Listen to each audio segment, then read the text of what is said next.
What are the parts of a globe? Imagine the Earth is like a big ball. That ball is called a globe. When you look at the globe, you can see the oceans, which are the big blue parts, and the continents, which are the big pieces of land. Just like how you can spin a basketball on your finger, the Earth spins, but much, much slower. Let's take a quick journey around the globe and discover some important parts. Before we start, let me tell you about the Earth's axis. Earth's axis is an imaginary pole going right through the center of Earth from top to bottom. Earth spins around this pole, making one complete turn each day.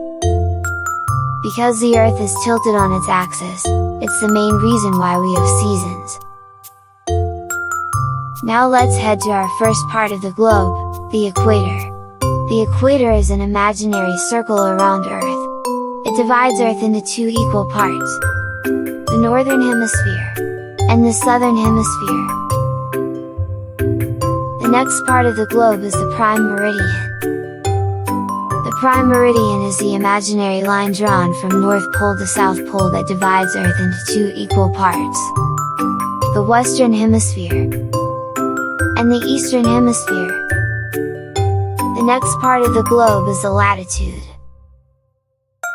Latitude is like imaginary lines that go around the Earth horizontally, like the lines on a ladder.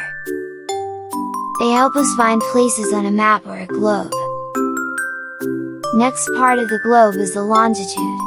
Longitude is another set of imaginary lines on our Earth, but these lines go up and down, like the stripes on a candy cane. The most important line of longitude is called the prime meridian.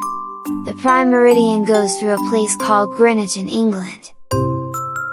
Longitude also helps find places on a map or a globe, just like the latitude.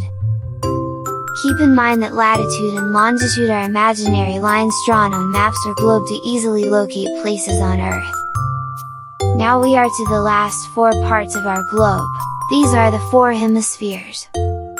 Imagine you have a big, juicy Earth-shaped pizza. When you cut it horizontally, you get two big halves, the northern hemisphere and the southern hemisphere.